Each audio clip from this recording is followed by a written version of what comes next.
इस साल के आखिर में मध्य प्रदेश में विधानसभा चुनाव होना है। इस बीच प्रधानमंत्री नरेंद्र मोदी राज्य के दौरे पर है। उन्होंने शनिवार 12 अगस्त को सागर जिले में कवि और समाज सुधारक संत रविदास को समर्पित मंदिर सह स्मारक की आधारशिला रखी। उन्होंने इस दौरान कांग्रेस पर निशाना साधा। पीएम मोदी ने कांग्रेस का नाम लिए बिना कहा कि पहले की सरकार में जो योजनाएं आती थी वो चुनावी मौसम के हिसाब से लाई जाती थी, लेकिन हमारी सोच है कि हम महिला, दलित और आदिवासी के साथ हर समय खड़े रहे। उन्होंने आगे कहा, कोविड महामारी के दौरान मैंने तय किया कि मैं गरीबों को भूखा नहीं सोने दूंगा। आपका दर्द समझने के लिए मुझे किताबें ढूंढने की जरूरत नहीं है। हमने प्रधानमंत्री गरीब कल्याण अन्न योजना शुरू की। इसमें 80 करोड़ से अधिक लोगों को मुफ्त राशन उपलब्ध कराया और आज पूरी दुनिया हमारे प्रयासों की सराहना कर रही है। प्रधानमंत्री नरेंद्र मोदी ने संत रविदास का जिक्र करते हुए कहा कि उन्होंने उस कालखंड में जन्म लिया था जब देश पर मुगलों का शासन था, समाज अस्थिरता, उत्पीड़न और अत्याचार से जूझ रहा था। उस समय रविदास जी समाज को जगा रहे थे। उन्होंने दावा किया कि आज देश का दलित हो, वंचित हो, पिछड़ा हो या आदिवासी, हमारी सरकार इन्हें उचित सम्मान और नए अवसर दे रही है। ना इस समाज के लोग कमजोर हैं और ना ही इनका इतिहास कमजोर रहा है। दिल्ली ग्लो न्यूज के लिए मध्य प्रदेश से वरिष्ठ संवाददाता गणेश सोनी की खास रिपोर्ट। भाइयों और बहनों, संत रविदास स्मारक एवं संग्रहालय में भव्यता भी होगी और दिव्यता भी होगी। ये दिव्यता रविदास जी की उन शिक्षाओं से आएगी जिन्हें आज इस स्मारक की नींव में जोड़ा गया है, गढ़ा गया है। समरसता की भावना से ओतप्रोत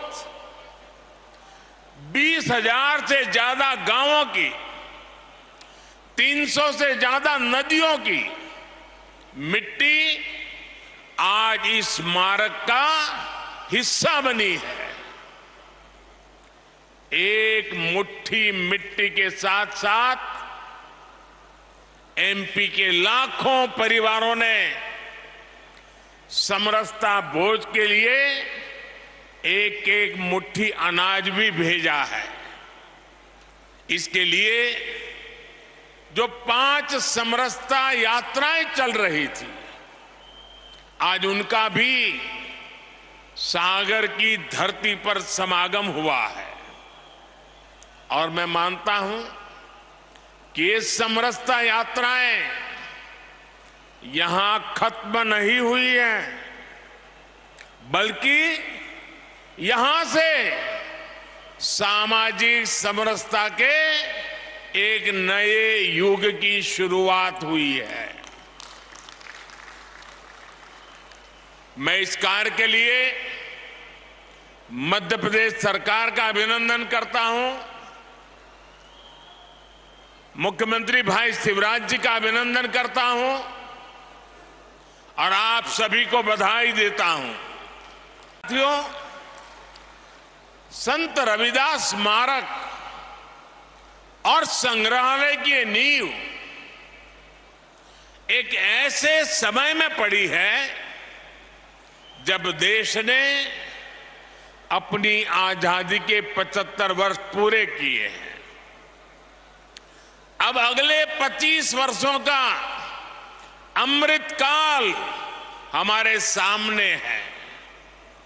अमृत काल में हमारी जिम्मेदारी है कि हम अपनी विरासत को भी आगे बढ़ाएं और अतीत से सबक भी लें। एक राष्ट्र के रूप में हमने हजारों वर्षों की यात्रा की है। इतने लंबे कालखंड में समाज में कुछ बुराइयां आना भी स्वाभाविक है। ये भारतीय समाज की ही शक्ति है कि इन बुराइयों को दूर करने वाला समय समय पर कोई महापुरुष, कोई संत, कोई औलिया इसी समाज से निकलता रहा है। रविदास जी ऐसे ही महान संत थे। उन्होंने उस कालखंड में जन्म लिया था जब देश पर मुगलों का शासन था। समाज अस्थिरता, उत्पीड़न और अत्याचार से जूझ रहा था।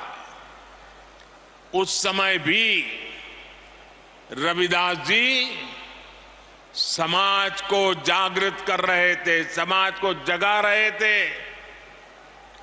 वो उसे उसकी बुराइयों से लड़ना सिखा रहे थे। संत रविदास जी ने कहा था, जात पात के फेर मही, जात पात के फेर मही, उर्जी रही सब लोग, मनुष्यता को खात हुई, रैदास जात कर रोग। अर्थात सब लोग जात पात के फेर में उलझे हैं और ये बीमारी मानवता को खा रही है। वो एक तरफ सामाजिक कुरीतियों के खिलाफ बोल रहे थे तो दूसरी तरफ देश की आत्मा को झकझोर रहे थे। जब हमारी आस्थाओं पर हमले हो रहे थे, हमारी पहचान मिटाने के लिए हम पर पाबंदियां लगाई जा रही थी, तब रविदास जी ने कहा था, उस समय मुगलों के कालखंड में, ये हिम्मत देखिए, ये राष्ट्रभक्ति देखिए। रविदास जी ने कहा था, पराधीनता पाप है, जान लेहु रे मीत, रैदास पराधीन सो, कौन करे है प्रीत। यानी पराधीनता सबसे बड़ा पाप है। जो पराधीनता को स्वीकार कर लेता है, उसके खिलाफ जो लड़ता नहीं है, उससे कोई प्रेम नहीं करता। एक तरह से उन्होंने समाज को अत्याचार के खिलाफ लड़ने का हौसला दिया था।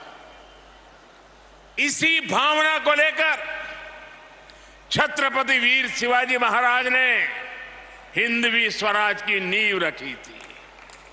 यही भावना आजादी की लड़ाई में लाखों लाख स्वाधीनता सेनानियों के दिलों में थी और इसी भावना को लेकर आज देश गुलामी की मानसिकता से मुक्ति के संकल्प पर आगे बढ़ रहा है।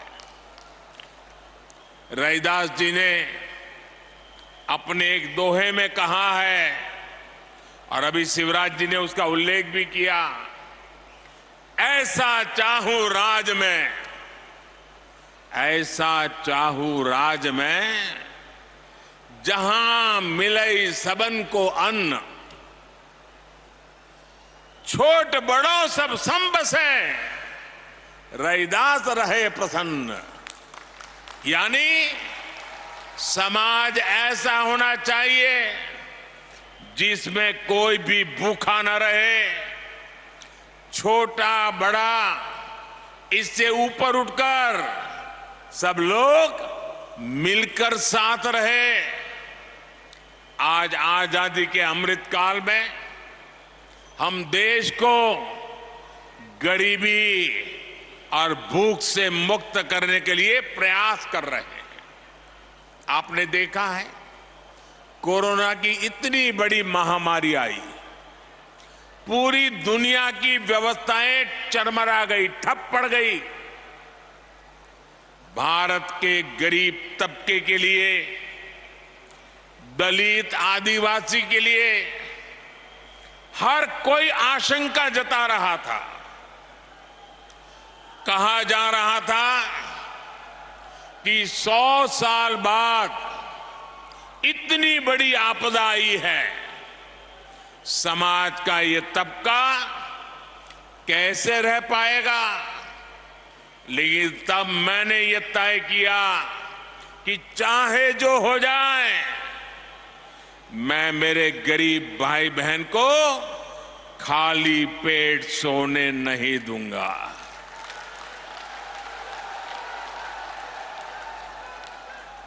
दोस्तों, मैं भली भांति जानता हूं कि भूखे रहने की तकलीफ क्या होती है। मैं जानता हूं कि गरीब का स्वाभिमान क्या होता है। मैं तो आपके ही परिवार का सदस्य हूं। आपका सुख दुख समझना मुझे किताबें नहीं ढूंढनी पड़ती। इसलिए हमने प्रधानमंत्री गरीब कल्याण अन्न योजना शुरू की। 80 करोड़ से ज्यादा लोगों को मुफ्त राशन सुनिश्चित किया। और आज देखिए, हमारे इन प्रयासों की तारीफ पूरी दुनिया में हो रही है। आज देश गरीब कल्याण की जितनी भी बड़ी योजनाएं चला रहा है, उसका सबसे बड़ा लाभ दलित, पिछड़ा, आदिवासी समाज को ही हो रहा है। आप सब अच्छे से जानते हैं, पहले की सरकारों के समय जो योजनाएं आती थी वो चुनावी मौसम के हिसाब से आती थी। लेकिन हमारी सोच है कि जीवन के हर पड़ाव पर देश दलित, वंचित, पिछड़े, आदिवासी, महिलाएं, इन सब के साथ खड़ा हो। हम उनकी आशाओं, आकांक्षाओं को सहारा दें। आप देखिए, जरा योजनाओं पर नजर करेंगे तो पता चलेगा। बच्चे के जन्म का समय होता है तो मातृ वंदना योजना के जरिए गर्भवती माता को 6,000 रुपये दिए जाते हैं ताकि मां बच्चा स्वस्थ रहे। आप भी जानते हैं कि जन्म के बाद बच्चों को बीमारियों का, संक्रामक रोगों का खतरा होता है। गरीबी के कारण दलित, आदिवासी बस्तियों में इनकी सबसे ज्यादा मार होती है। आज नवजात बच्चों की पूरी सुरक्षा के लिए मिशन इंद्रधनुष चलाया जा रहा है। बच्चों को सभी बीमारियों से बचने के लिए टीका लगे, ये चिंता सरकार करती है।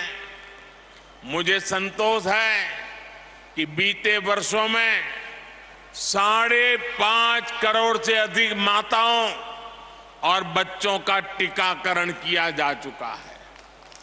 साथियों, आज हम देश के 7 करोड़ भाई बहनों को सिकल सेल एनीमिया से मुक्ति के लिए अभियान चला रहे हैं। देश को 2025 तक टीबी मुक्त बनाने के लिए काम हो रहा है। कालाजार और दिमागी बुखार का प्रकोप धीरे धीरे कम हो रहा है। इन बीमारियों से सबसे ज्यादा दलित, वंचित, गरीब परिवार वही इसके शिकार होते थे। इसी तरह अगर इलाज की जरूरत होती है तो आयुष्मान योजना के जरिए अस्पतालों में मुफ्त इलाज की व्यवस्था की गई है।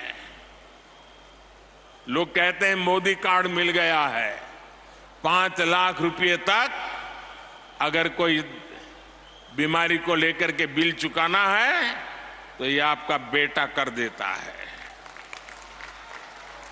साथियों, जीवन चक्र में पढ़ाई का बहुत महत्व है। आज देश में आदिवासी बच्चों की पढ़ाई के लिए अच्छे स्कूलों की व्यवस्था हो रही है। आदिवासी क्षेत्रों में 700 एकलव्य आवासीय स्कूल खोले जा रहे हैं। उन्हें सरकार पढ़ाई के लिए किताबें देती है, स्कॉलरशिप देती है। मिड डे मील की व्यवस्था को बेहतर बनाया जा रहा है ताकि बच्चों का अच्छा पोषण वाला खाना मिले। बेटियों के लिए सुकन्या समृद्धि योजना शुरू की गई है ताकि बेटियां भी बराबर से और बराबरी से आगे बढ़े। स्कूल के बाद हायर एजुकेशन में जाने के लिए SC, ST, OBC युवा युवतियों के लिए अलग से स्कॉलरशिप की व्यवस्था की गई है। हमारे युवा आत्मनिर्भर बने, अपने सपनों को पूरा कर सके, इसके लिए मुद्रा लोन जैसी योजनाएं भी शुरू की गई हैं। मुद्रा योजना के अब तक जितने लाभार्थी हैं उनमें बड़ी संख्या में SC, ST समाज के ही मेरे भाई बहन हैं और सारा पैसा बिना गारंटी दिया जाता है। साथियों, SC, ST समाज को ध्यान में रखकर हमने स्टैंड अप इंडिया योजना भी शुरू की थी। स्टैंड अप इंडिया के तहत SC, ST समाज के युवाओं को 8,000 करोड़ रुपए की आर्थिक सहायता मिली है।